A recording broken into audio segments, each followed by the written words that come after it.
N-am. Că sună ta, Naelie, de când te știu. Gata, să termina cu n-am. N-am. Dă-mă o țigară. Așa. Tito, Ilinco, care e fa acolo? Adu un foc.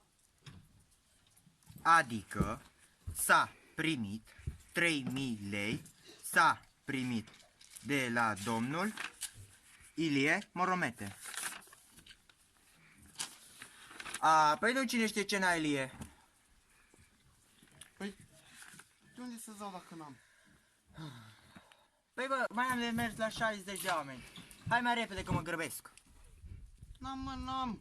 De unde să-ți dau? Hai bre, Neelie, plătește și pleacă. Crezi că eu am de unde? Ia hai mă!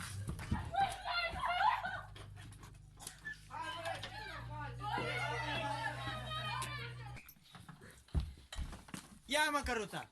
Dă-te ia mă căruța! Ia hai mă!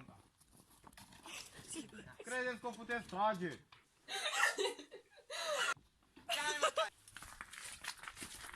Nu pot să iei cai sunt ai mei.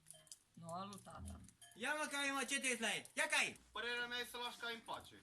De ce nu vrei să înțelegi că n-am? Ia de aici 1000 de lei și acolo discutăm noi. Dumnezeu tot de Ilie, tu 6 ani de zile, 6 ani de zile de cât mă câri cu dumneata. De ce nu vrei dumneata să plătești odată? Ce aștept?